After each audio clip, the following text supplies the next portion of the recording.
नमस्कार, आप सबका बहुत बहुत स्वागत है मेरे चैनल नवनीत टॉक्स में। बच्चों, आज हम पढ़ने जा रहे हैं व्याकरण का एक टॉपिक जो है क्रिया। इसे इंग्लिश में वर्ब भी कहते हैं या फिर एक्शन वर्ड्स भी कहते हैं।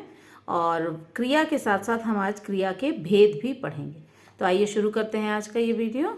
सबसे पहले हम देखेंगे कि क्रिया किसे कहा जाता है। इस टॉपिक को समझने के लिए आइए सबसे पहले हम कुछ वाक्य देख लेते हैं। जैसे कि पहला है, रमेश पत्र लिख रहा है, माँ कपड़े सिल रही है, बच्चा रो रहा है, मोहिनी नाच रही है। यहाँ पर ये जो चारों सेंटेंसेस हैं, इसमें कोई ना कोई कार्य हो रहा है। जैसे कि रमेश पत्र लिख रहा है, रमेश के द्वारा क्या किया जा रहा है? लिखने का काम किया जा रहा है। माँ कपड़े सिल रही है, सिलने का काम हो रहा है। बच्चा रो रहा है, रोने का काम हो रहा है। मोहिनी नाच रही है, नाचने का काम हो रहा है। तो यहाँ पर किसी के द्वारा जब कोई कार्य किया जाता है, कोई एक्शन किया जाता है, तो उसे क्रिया कहा जाता है। अब यहाँ पर इस वाक्य में लिख अगर क्रिया है तो रमेश और पत्र क्या होंगे? सिलना अगर क्रिया है तो यहाँ पर माँ और कपड़ा जो है उसे क्या कहा जाएगा? क्रिया को समझने के लिए इन चीजों को समझना भी बहुत आवश्यक है। तो आइए देखते हैं आगे। अब यहाँ पर एक वाक्य है, बच्चा पुस्तक पढ़ता है। यहाँ पर क्रिया जो है वो है पढ़ना। बच्चा क्या काम कर रहा है? पढ़ने का काम कर रहा है। तो क्रिया जो है वो पढ़ना है। इस वाक्य में पढ़ने के लिए बच्चे को किस चीज़ की आवश्यकता है? अगर पढ़ना है इसे, तो चाहे वो किसी पुस्तक को पढ़ सकता है, कोई समाचार पत्र हो सकता है, कोई मैगजीन हो सकता है। तो यहाँ पर पढ़ने के लिए जिस चीज़ का इस्तेमाल वो कर रहा है वो है पुस्तक। तो पुस्तक जो है वो कर्म होगा, इंग्लिश में इसे ऑब्जेक्ट कहा जाता है। और जो इस काम को कर रहा है, बच्चे के द्वारा पढ़ने का काम किया जा रहा है, तो बच्चा जो है वो कर्ता होगा। जो किसी कार्य को कर रहा है उसे कर्ता कहा जाता है, और कर्ता को अंग्रेजी में सब्जेक्ट कहा जाता है। तो किसी भी वाक्य में आप देखेंगे कि एक कर्ता होगा, कर्म होगा और क्रिया होगी। ये बिल्कुल भी जरूरी नहीं है कि हर वाक्य में कर्म हो। कभी कभी बिना कर्म के भी कुछ क्रियाएं की जाती हैं। इसी के आधार पर हम क्रिया के भेद देखेंगे। लेकिन उससे पहले आइए हम क्रिया की परिभाषा देख लेते हैं। क्रिया की परिभाषा या डेफिनेशन इस प्रकार से है, जो शब्द किसी कार्य के होने के बारे में बताते हैं वो क्रिया कहलाते हैं। जिस किसी शब्द से किसी काम के होने के बारे में पता चल रहा है उसे हम क्रिया शब्द कहते हैं। तो आइए आगे समझ लेते हैं। अब यहाँ पर जैसा कि आप देख सकते हैं, बहुत सारे क्रिया वाले शब्द मैंने यहाँ पर लिखे हैं। बहुत सारे ऐसे शब्द लिखे हैं जिससे कि किसी काम के होने का पता चलता है। तो वो शब्द हैं सोना, गाना, पढ़ना, रोना, चीखना, उड़ना, तैरना।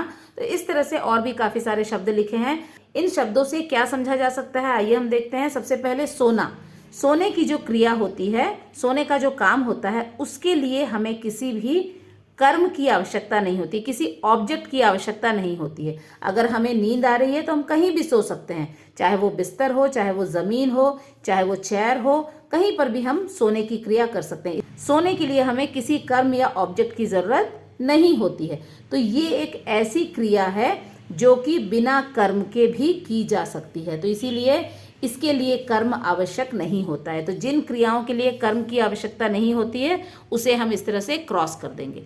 गाना, गाने के लिए भी कर्म की आवश्यकता नहीं होती है। जब हमारा दिल होता है हम गा सकते हैं, तो इसके लिए भी कर्म हमें नहीं चाहिए। तो ये बिना कर्म के भी ये क्रिया की जा सकती है। पढ़ना, पढ़ने के लिए हमें कुछ ना कुछ चाहिए होता है, चाहे वो पुस्तक हो, समाचार पत्र हो, कोई मैगजीन हो, कोई भी लिखा हुआ लेख हो। तो इसीलिए पढ़ने के लिए हमें कोई ना कोई लिखित रूप में हमें कोई कर्म चाहिए होता है, कोई ऑब्जेक्ट चाहिए होता है। इसीलिए ये जो है बिना कर्म के, बिना ऑब्जेक्ट के ये क्रिया हम नहीं कर सकते। तो जिन क्रियाओं के लिए ऑब्जेक्ट की या कर्म की आवश्यकता होती है उसे मैं इस तरह से सर्किल कर रही हूँ, और जिनके लिए कर्म की आवश्यकता नहीं होती उसे मैं क्रॉस कर रही हूँ। रोना, रोने के लिए भी कर्म की जरूरत हमें नहीं पड़ती है। चीखना, चीखने के लिए भी हमें किसी ऑब्जेक्ट की या किसी कर्म की आवश्यकता नहीं होती है। उड़ना, उड़ने की क्रिया जो है वो पक्षियों द्वारा की जाती है। उड़ने की क्रिया के लिए उन्हें किसी भी कर्म की आवश्यकता नहीं होती है। पंख जो है उनके शरीर का हिस्सा होते हैं, और वो ये जो क्रिया है वो प्राकृतिक रूप से, नेचुरल रूप से कर सकते हैं। तो उड़ने की जो क्रिया है उसके लिए भी हमें कर्म की आवश्यकता नहीं होती है। तैरना, तैरने के लिए भी हमें किसी भी कर्म की जरूरत नहीं पड़ती है। तैरने की क्रिया भी प्राकृतिक रूप से हम कर सकते हैं, कोई कर्म हमें नहीं चाहिए होता है। दौड़ना, चलना, ये सारी भी ऐसी क्रियाएं हैं जिसके लिए हमें किसी भी चीज़ की ज़रूरत नहीं है। हम आसानी से अपने शरीर के अंगों का इस्तेमाल करके दौड़ना और चलने की क्रिया को कर सकते हैं। इसके लिए कर्म की ज़रूरत नहीं होती है। जाना, कहीं भी जाना है तो हम बिना किसी कर्म की सहायता से हम जा सकते हैं, पैदल हम जा सकते हैं। हंसना, हंसने के लिए भी किसी कर्म की, ऑब्जेक्ट की ज़रूरत नहीं होती है। खाना, खाने के लिए हमें कोई ना कोई वस्तु चाहिए होती है, कोई ना कोई कर्म चाहिए होता है, तभी हम खाने की क्रिया कर सकते हैं। चाहे वो आम खाना हो, चाहे वो भोजन खाना हो, चाहे वो आइसक्रीम खाना हो, कोई ना कोई चीज़ हमें कर्म के रूप में चाहिए, तभी हम इस खाने की क्रिया को कर सकते हैं। तो खाना जो है वो बिना कर्म के हम नहीं कर सकते, ये क्रिया बिना कर्म के नहीं की जा सकती। इसको मैं सर्किल कर देती हूँ। उठना, अगर बिस्तर से उठना है, चेयर से उठना है, ये हम स्वतः ही कर सकते हैं, इसके लिए किसी कर्म की ज़रूरत नहीं पड़ती। पीना, अब पीने की जो क्रिया है इसके लिए हमें कोई ना कोई इस तरह का पेय चाहिए होता है, चाहे वो जूस हो, चाहे वो दूध हो, पानी हो, तो किसी न किसी कर्म की ज़रूरत पड़ती है इस पीने की क्रिया को करने के लिए। तो ये कर्म के साथ या कर्म की सहायता से ये किया जाएगा। बैठना, इसके लिए किसी कर्म की ज़रूरत नहीं है। सोचना, इसके लिए भी किसी कर्म की, ऑब्जेक्ट की ज़रूरत नहीं है। खेलना, खेलना जो है वो कर्म के साथ भी हो सकता है और बिना कर्म के भी हो सकता है। अगर हम खेलना शब्द का प्रयोग इस तरह से करते हैं कि बच्चा क्रिकेट खेलता है, तो यहाँ पर क्रिकेट जो है एक कर्म के रूप में इसका इस्तेमाल हम इस वाक्य में कर रहे हैं, कर्म के साथ भी और बिना कर्म के भी। अगर हम सिर्फ यही लिखते हैं कि बच्चा खेलता है, तो यहाँ पर किसी भी ऑब्जेक्ट की बात नहीं की गई है, वो आराम से अकेले बैठ करके भी खेल सकता है। और अगर हम लिखते हैं कि बच्चा क्रिकेट खेलता है, तो यहाँ पर क्रिकेट जो है वो कर्म की तरह यहाँ पर हम इसका उपयोग करेंगे। उसी तरह से रूठना, रूठने के लिए भी हमें किसी कर्म की ज़रूरत नहीं है। पछताना, इसके लिए भी किसी कर्म की ज़रूरत नहीं है। गिरना, इसके लिए भी कर्म की ज़रूरत नहीं है। चुगना, चुगना मतलब चिड़ियों द्वारा दाना चुगना, चुगने के लिए हमें दानों की ज़रूरत पड़ती है, अनाज की ज़रूरत पड़ती है। तो ये जो है बिना कर्म के ये क्रिया नहीं की जा सकती। इसी तरह से चरना, गाय घास चरती है, चरने के लिए कोई ना कोई हरी चीज़, पत्तियाँ, घास चाहिए होता है, तो चरना भी बिना कर्म के नहीं हो सकता। छीनना, छीनने के लिए भी कोई ना कोई इस तरह का कर्म होगा जिसे छीना जाएगा। तो यहाँ पर बच्चा खिलौना छीनता है, क्या छीनता है? खिलौना छीनता है। तो यहाँ पर छीनना जो है ये भी बिना कर्म के संभव नहीं है। सोचना, सोचना जो है इसके लिए किसी कर्म की जरूरत हमें नहीं पड़ती है। सुनना, इसके लिए भी किसी कर्म की जरूरत नहीं है। मुस्कुराना, इसके लिए भी कर्म की जरूरत नहीं है। देखना, ये भी खेलना की तरह ये शब्द है, ये क्रिया है। देखने के लिए कोई ना कोई कर्म ऐसा होना चाहिए जिसे हम देख रहे हैं, जैसे कि राम फिल्म देखता है, तो यहाँ पर देखने के लिए उसके सामने क्या है? फिल्म है। तो फिल्म जो है वो कर्म की तरह हम इस्तेमाल करेंगे। अगर हम इस शब्द को वाक्य में इस तरह से प्रयोग करते हैं कि वो बच्चा देख रहा है, तो यहाँ पर किसी कर्म की आवश्यकता नहीं है, बच्चा वैसे ही देख रहा है। तो यहाँ पर इसे हम कर्म के साथ भी रख सकते हैं और बिना कर्म के भी इस क्रिया का प्रयोग किया जा सकता है। तो यहाँ पर आप देख सकते हैं कुछ क्रिया ऐसी हैं जिनको करने के लिए हमें कर्म की आवश्यकता पड़ती है, ऑब्जेक्ट की आवश्यकता पड़ती है, और कुछ क्रिया ऐसी है जिनको करने के लिए किसी ऑब्जेक्ट की आवश्यकता नहीं पड़ती। इसी के आधार पर हम जो क्रिया है उसको अलग अलग भेदों में बांटेंगे। तो आइए आगे देखते हैं। भेद जानने से पहले एक चीज और हमें देखनी है कि क्रिया शब्द जो है उसका निर्माण कैसे किया जाता है, और यहाँ पर जो धातु लिखा हुआ है ये धातु शब्द क्या होता है। क्रिया के मूल रूप को धातु कहते हैं। यहाँ पर क्रिया के मूल रूप को धातु कहते हैं। इसे समझने के लिए हमें यहाँ देखना पड़ेगा, जैसे कि पहला क्रिया शब्द है सो। सोने का मतलब होता है सो जाना, स्लीप। अगर हमें इसका प्रयोग, हमेशा हम इस क्रिया का प्रयोग इस रूप में नहीं कर सकते। अगर हमें इसे क्रिया शब्द के रूप में प्रयोग करना है तो हमें इसमें प्रत्यय जोड़ना पड़ेगा। प्रत्यय किस तरह का प्रत्यय हो सकता है? सो को हम सोना लिख सकते हैं, सोते लिख सकते हैं।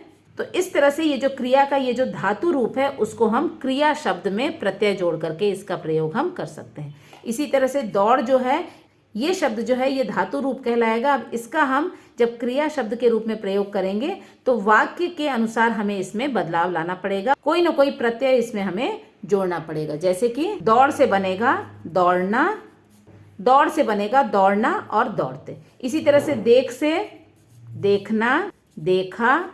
उड़ से उड़ना, उड़ते। चल से चला, चलना, चलते।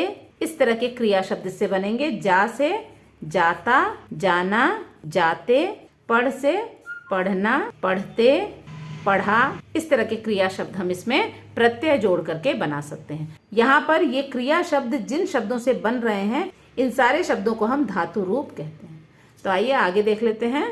इसके बाद आता है क्रिया के भेद। यहाँ पर दो तरह से क्रिया के भेद हो सकते हैं। पहला है कर्म के आधार पर, जो अभी हमने देखा।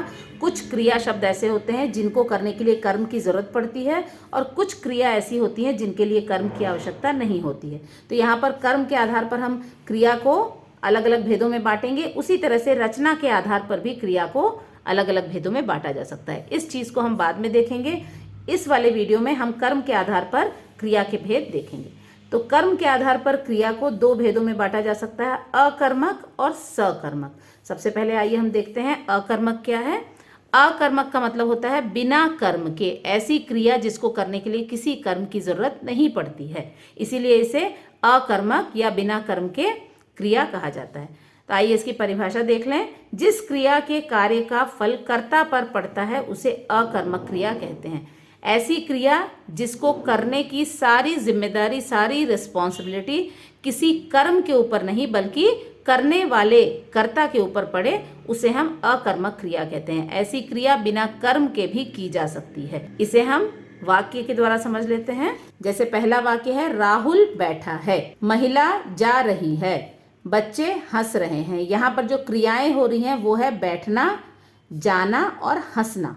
और ये सारी जो क्रियाएं हैं इसे करने के लिए किसी कर्म की जरूरत नहीं है। बैठना हम बिना किसी कर्म के सहायता के भी हम कहीं भी बैठ सकते हैं। जाना ये हमारे ऊपर है, हम कहीं भी जा सकते हैं। हंसना हम कभी भी हंस सकते हैं, इसके लिए हमें किसी ऑब्जेक्ट या कर्म की जरूरत नहीं पड़ती है। तो ऐसी क्रियाएं जो हैं इन्हें अकर्मक क्रियाएं कहते हैं। बैठा है, जा रही है, हंस रहे हैं, ये सारी क्रियाएं जो हैं अकर्मक क्रियाएं हैं। कभी कभी अकर्मक क्रिया को पहचानने में थोड़ी मुश्किल होती है। इसे पहचानने का एक बहुत ही आसान तरीका है। वो क्या तरीका है? क्रिया से पहले क्या या किसको लगाकर प्रश्न करना है। जो भी क्रिया है उससे पहले हमें या तो फिर क्या या किसको, जो भी उस वाक्य के अनुसार उचित हो उसे लगा करके हमें एक प्रश्न बनाना है। अगर हमें उत्तर नहीं मिलता या हम प्रश्न नहीं बना पाते, इसका मतलब यह है कि वो जो क्रिया है वो अकर्मक क्रिया है। प्रश्न का उत्तर नहीं मिलता है तो क्रिया अकर्मक होगी। इसे और हम उदाहरण से देख लेते हैं। आइए, पहला है गीता नाचती है। यहाँ पर सबसे पहले आपको किसी भी वाक्य में क्रिया को ढूंढना है कि उस वाक्य में क्रिया क्या है। तो ये है नाचना, क्रिया है। नाचती है से आगे हमें क्या या किसको लगा करके प्रश्न करना है। तो इस वाक्य के लिए क्या शब्द जो है वो लगाकर प्रश्न हम बनाने की कोशिश करते हैं। गीता क्या नाचती है, तो ये क्रिया के आगे हमने क्या लगा दिया और एक प्रश्न बनाने की कोशिश की। यहाँ पर हमें कोई उत्तर इसका नहीं मिल रहा है क्योंकि ये प्रश्न ही पूरी तरह से गलत है। ये प्रश्न जो है सही तरह से हम बना नहीं पा रहे हैं। तो इसका मतलब ये है कि जब प्रश्न ही नहीं बन पा रहा है तो ये जो क्रिया है ये अकर्मक क्रिया है। मोहित सोता है, सोने की क्रिया हो रही है। सोने की क्रिया से आगे हम क्या लगा करके प्रश्न बनाते हैं। मोहित क्या सोता है, यहाँ पर प्रश्न सही नहीं बन पा रहा है तो हमें उत्तर भी नहीं मिलेगा। तो यहाँ पर कोई उत्तर हमें नहीं मिला तो ये भी जो क्रिया है सोना, ये अकर्मक क्रिया कहलाएगी। इस तरह से नाचना, सोना अकर्मक क्रियाएं हैं। तो इस तरह से आप किसी भी वाक्य में क्या या किसको लगा करके क्रिया से आगे प्रश्न बनाने की कोशिश कीजिए। अगर प्रश्न नहीं बनता, कोई उत्तर नहीं मिलता, इसका मतलब वो जो क्रिया है वो अकर्मक क्रिया है। आइए आगे देख लेते हैं। अब जो दूसरा भेद है वो है सकर्मक क्रिया। सकर्मक का मतलब होता है ऐसी क्रिया जिसे करने के लिए कर्म की आवश्यकता पड़ती है। बिना कर्म के, बिना ऑब्जेक्ट के वो क्रिया की नहीं जा सकती। तो यहाँ पर सकर्मक को कर्म के साथ वाली क्रिया भी कहा जाता है। इसकी परिभाषा है, जिस क्रिया में कर्म होता है उसे सकर्मक क्रिया कहते हैं। ऐसी क्रिया जिसको करने के लिए कर्म की जरूरत पड़ती है, उसके साथ कर्म भी होता है, उसे हम सकर्मक क्रिया कहते हैं। उदाहरण है, देखिए, सुधा खाना बना रही है। कोई भी वाक्य आने पर उसमें सबसे पहले आपको क्रिया को ढूंढना है। तो यहाँ पर बनाना, बना रही है, क्रिया है। पिताजी समाचार पत्र पढ़ रहे हैं, यहाँ पढ़ रहे हैं क्रिया है। राकेश पतंग उड़ा रहा है क्रिया है। अब यहाँ पर बना रही है, बनाने के लिए हमें किसी न किसी कर्म की आवश्यकता होगी। बना रही है, क्या बना रही है? खाना बना रही है। तो यहाँ पर खाना जो है वो कर्म होगा। इसी तरह से इसके बाद है पिताजी समाचार पत्र पढ़ रहे हैं। पढ़ने के लिए हमें किसी न किसी कर्म की आवश्यकता पड़ेगी। तो यहाँ पर क्या पढ़ रहे हैं पिताजी? समाचार पत्र पढ़ रहे हैं। राकेश पतंग उड़ा रहा है। उड़ाने के लिए हमें किसी न किसी कर्म की जरूरत पड़ेगी और यहाँ पर जो कर्म है वो पतंग है। तो यहाँ पर सकर्मक क्रियाएं हैं, बना रही है, उड़ा रहा है, पढ़ रहे हैं। ये जो क्रियाएं हैं ये बिना किसी कर्म के संभव नहीं है। बिना किसी कर्म के हम इन क्रियाओं को कर नहीं सकते हैं। तो कर्म होने के कारण इन क्रियाओं को हम सकर्मक क्रियाएं कहते हैं। अब यहाँ पर सकर्मक क्रिया को पहचानने का बहुत ही एक सरल तरीका है। वो क्या है? क्रिया से पहले क्या, किसे, किसको लगा करके हमें प्रश्न करना है। यदि प्रश्न बन सकता है और हमें उत्तर मिलता है तो वो जो क्रिया होती है उसे सकर्मक क्रिया कहते हैं। तो आइए इसे भी हम उदाहरण के द्वारा देखते हैं। माली ने पौधा लगाया। लगाना जो है क्रिया है। अब यहाँ पर आइए, लगाने से पहले हम इन तीनों में से किसी एक को लगा करके प्रश्न बनाते हैं। माली ने क्या लगाया? उत्तर हमें मिल रहा है पौधा। यहाँ पर हम प्रश्न भी आसानी से बना रहे हैं और उसका उत्तर भी हमें मिल रहा है। इसका मतलब लगाना जो है ये सकर्मक क्रिया। इसी तरह से राजू ने किशोर को मारा। अब यहाँ पे मारने की जो क्रिया है इसके लिए हमेशा कोई ना कोई कर्म या ऑब्जेक्ट हमें चाहिए होता है। आइए, मारने से पहले हम क्या, किसे और किसको लगा करके प्रश्न बनाते हैं। राजू ने किसे मारा? किशोर को। यहाँ पर प्रश्न भी बन गया और हमें उत्तर भी मिल गया। तो मारा जो है ये सकर्मक क्रिया। तो इस तरह से आप सकर्मक क्रिया को पहचान सकते। इसके बाद है सकर्मक क्रिया के भेद। सकर्मक क्रिया जो है उसे हम दो भेदों में बांटते हैं। सकर्मक क्रिया के भेद हैं एक कर्मक क्रिया और द्विकर्मक क्रिया। जब किसी क्रिया को करते समय एक कर्म की आवश्यकता पड़ती है या एक ही कर्म होता है तो उसे एक कर्मक कहते हैं। और द्विकर्मक का मतलब है जब किसी क्रिया को करते समय दो कर्म होते हैं तो वो द्विकर्मक क्रिया कहलाता है। तो यहाँ पर एक कर्मक क्रिया की परिभाषा इस तरह से है, जिस क्रिया का एक कर्म होता है उसे एक कर्मक क्रिया कहते हैं। उदाहरण के द्वारा और अच्छे से समझेंगे। मोहन पत्र लिखेगा। राजन ने पुस्तक खरीदा। राधा आम लाई। यहाँ पर तीन वाक्य हैं। एक कर्मक की जो पहचान है वो हम कैसे करेंगे? ये तीनों जो वाक्य है इसमें एक कर्मक क्रिया है।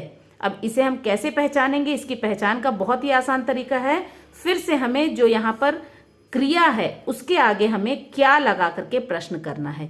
यदि उत्तर मिलता है, प्रश्न बन जाता है तो वो एक कर्मक क्रिया होगी। आइए इसे हम देखते हैं। जो सबसे पहला वाक्य है, मोहन पत्र लिखेगा। यहाँ पर जो क्रिया है वो है लिखेगा। अब आइए, क्रिया से पहले क्या लगा करके हम प्रश्न करते हैं। मोहन क्या लिखेगा? प्रश्न भी बन गया और उत्तर है इसका पत्र लिखेगा। तो इस वाक्य में पत्र जो है वो कर्म है।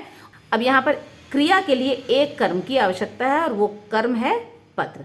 तो इस तरह से ये एक कर्मक क्रिया हो जाती है। राजन ने पुस्तक खरीदा। राजन ने क्या खरीदा? खरीदा जो है वो क्रिया है। इसके आगे हमने क्या लगा करके प्रश्न बना दिया और उत्तर हमें मिल रहा है पुस्तक। तो यहाँ पर भी हमें एक कर्म मिल रहा है। तो ये एक कर्मक क्रिया हो गई। राधा आम लाई।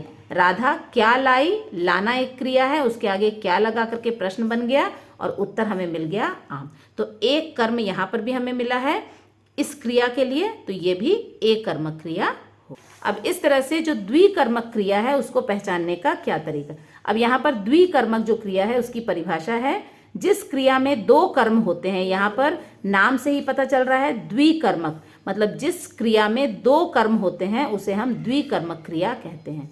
द्विकर्मक क्रिया को पहचानने का भी बहुत ही आसान तरीका है। यहाँ पर हमें क्या के साथ साथ किसे भी लगा करके प्रश्न करना है।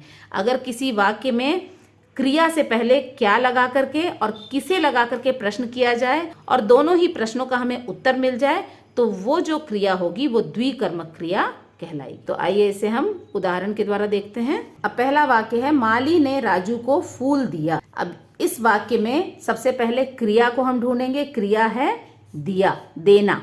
तो इसमें सबसे पहले क्या लगा करके हम प्रश्न करते हैं। क्या दिया?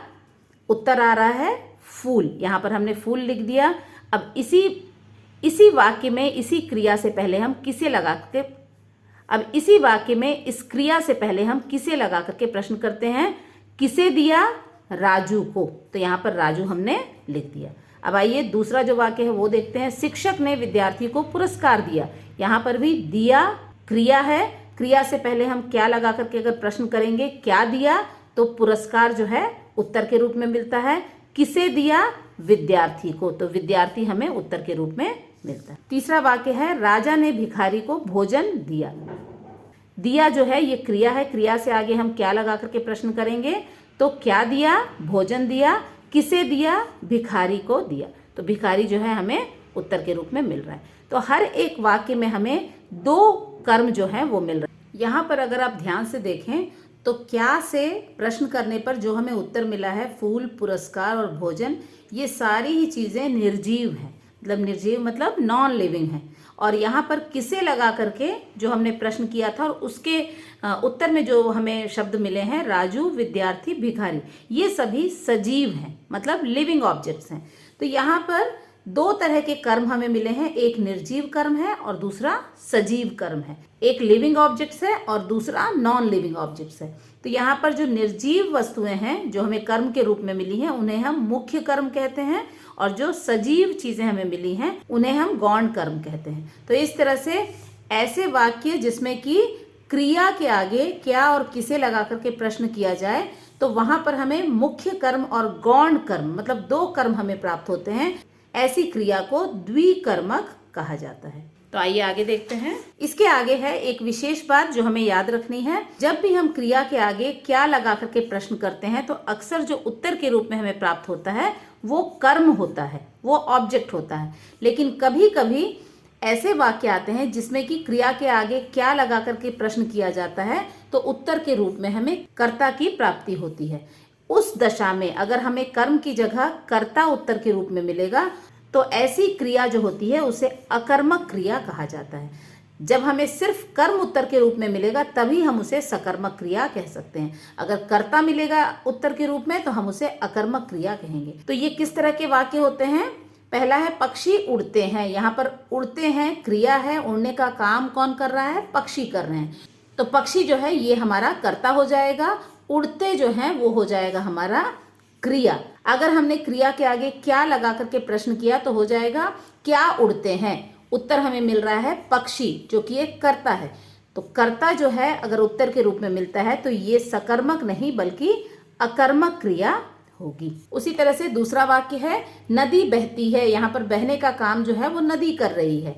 नदी यहाँ पर कर्ता है और बहती जो है वो क्रिया है। अगर हमने प्रश्न बनाया क्या बहती है, उत्तर हमें नदी मिल रहा है जो कि कर्ता है, तो ये भी एक अकर्मक क्रिया होगी। उसी तरह से सूर्य चमक रहा है। क्या चमक रहा है? सूर्य। कर्ता के रूप में हमें उत्तर मिल रहा है, तो यहाँ पर ये जो क्रिया है ये भी अकर्मक क्रिया होगी। इन सारे नियमों को आसानी से याद रखने के लिए आप इन्हें इस तरह के एक टेबुलर फॉर्म में लिख सकते हैं।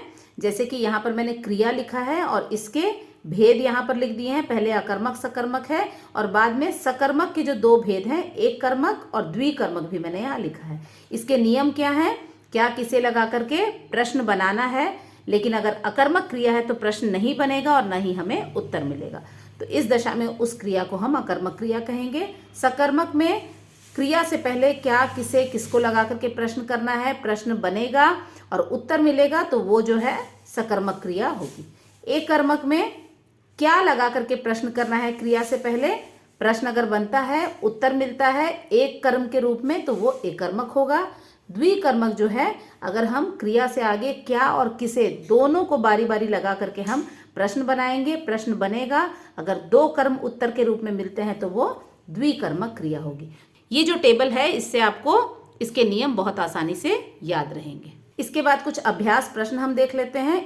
अब यहाँ पर कुछ वाक्य दिए गए हैं। इन वाक्यों में जो क्रिया है उसे हमें पहचानना है कि वो क्रिया सकर्मक है या अकर्मक। अभी हम सकर्मक के जो दो भेद हैं उनको हम नहीं देख रहे हैं, सिर्फ सकर्मक और अकर्मक क्रियाएं हम पहचानेंगे। तो पहला है ड्राइवर ने बस चलाई। चलाई जो है वो क्रिया है। सबसे पहले वाक्य में आपको क्रिया को देखना है, क्रिया को खोजना है, क्योंकि क्रिया से आगे ही आपको जो शब्द हैं, प्रश्न सूचक शब्द हैं, उनको लगा करके प्रश्न बनाना है। यहाँ पर चलाई जो है वो क्रिया है। क्या चलाई? उत्तर में हमें मिल रहा है बस, तो बस जो है वो कर्म है, तो ये हो जाएगा सकर्मक। घोड़े दौड़ रहे हैं। यहाँ पर जो क्रिया है वो है दौड़ रहे हैं। दौड़ रहे हैं के आगे हम क्या किसे जो भी यहाँ पर सही बैठता है वो हम लगा करके प्रश्न करते हैं। तो यहाँ पर क्या दौड़ रहे हैं, उत्तर में हमें घोड़े मिल रहा है, लेकिन घोड़े जो है करता है, ये कर्म नहीं है, क्योंकि दौड़ने की जो क्रिया है वो घोड़े के द्वारा की जा रही है। तो यहाँ पर मैंने अभी आपको नियम बताया था, अगर आपको उत्तर के रूप में कर्ता मिलता है तो ये जो है अकर्मक क्रिया होगी, इसीलिए दौड़ने को हम अकर्मक क्रिया मानेंगे। धोबी ने कपड़े धोए, धोए जो है क्रिया है, क्या धोए, कपड़े, ये कर्म है जो हमें उत्तर के रूप में मिल रहा है, तो ये हो जाएगा सकर्मक। इसके साथ है माला बाजार गई। अब यहाँ पर प्रश्न बनेगा, क्या गई, किसे गई, किसको गई। यहाँ पर हम कोई भी प्रश्न बना नहीं पा रहे हैं और ना ही हमें कोई उत्तर मिल रहा है, तो ये हो जाएगा अकर्मक। इस तरह के वाक्य में कुछ बच्चे जो है बाजार को कर्म समझने की गलती करते हैं, लेकिन हमेशा क्रिया से पहले आप जो नियम है उस तरह से प्रश्न बनाइए और अगर उत्तर मिलता है तभी आप उसको सकर्मक या अकर्मक कह सकते हैं। शर्मा जी दिल्ली में रहते हैं, यहाँ पर रहते हैं क्रिया है, प्रश्न बनाते हैं, क्या रहते हैं, किसे रहते हैं, किसको रहते हैं। कोई प्रश्न नहीं बन रहा है, ना ही हमें उत्तर मिल रहा है, तो ये भी एक अकर्मक क्रिया होगी। यहाँ पर भी दिल्ली को कर्म समझने की गलती ना करें।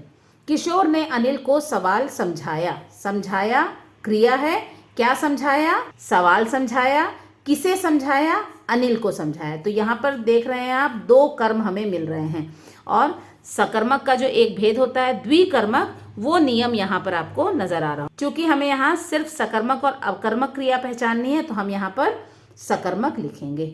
सुनील सेब खाता है क्रिया है, क्या खाता है, सेब खाता है, ये कर्म के रूप में हमें मिल रहा है, ये भी सकर्मक क्रिया होगी। पिताजी दुकान चले गए क्रिया है, क्या चले गए, किसे चले गए, किसको चले गए।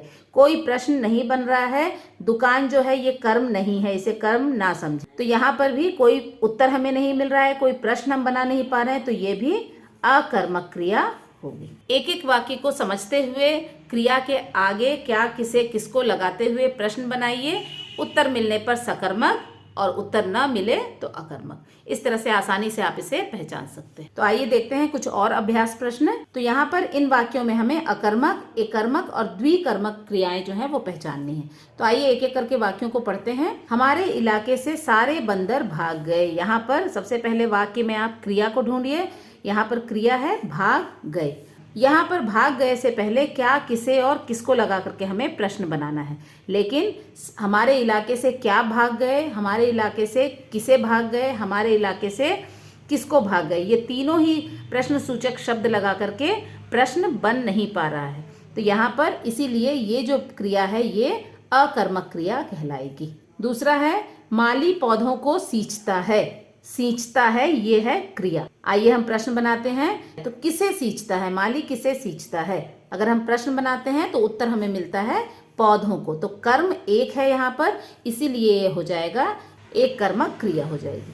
आगे है राधा ने रूपा को उपहार दिया, दिया, ये जो दिया है ये यहाँ पर क्रिया है। आइए प्रश्न बनाते हैं, क्या दिया, उपहार दिया, किसे दिया, रूपा को। तो पहला कर्म ये बन रहा है और दूसरा कर्म ये बन रहा है। यहाँ पर दो कर्म है इस वाक्य में, तो ये हो जाएगा द्विकर्मक क्रिया।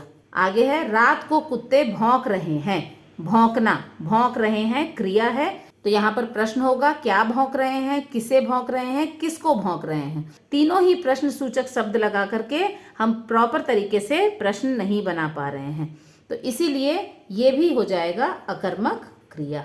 आगे है मैंने एक अच्छी कहानी पढ़ी, पढ़ी जो है ये क्रिया है, क्या पढ़ी, अच्छी कहानी। तो यहाँ पर हमें एक कर्म मिल रहा है, तो ये हो जाएगा एक कर्मक क्रिया। तो इस तरह से धीरे धीरे वाक्यों को पढ़ करके, समझ करके, प्रश्न बना करके आप आसानी से जान सकते हैं कि जो क्रिया इसमें दी गई है वो एक कर्मक है, द्विकर्मक है या अकर्मक है। बच्चों ने बंदरों को केले दिए, दिए जो है ये क्रिया है, क्या दिए, केले, किसे दिए, बंदरों को। तो यहाँ पर पहला कर्म ये है, दूसरा कर्म ये है, ये भी हो जाएगा द्विकर्मक। आगे है राजा युद्ध में हार गए, हार गए क्रिया है, क्या हार गए, किसे हार गए, किसको हार गए।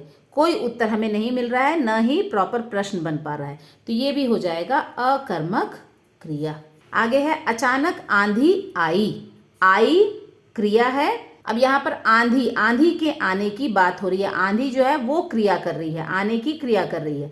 अगर हम प्रश्न करते हैं क्या आई, तो उत्तर आएगा आंधी, लेकिन आंधी जो है यहाँ पर कर्ता है, करने वाला है।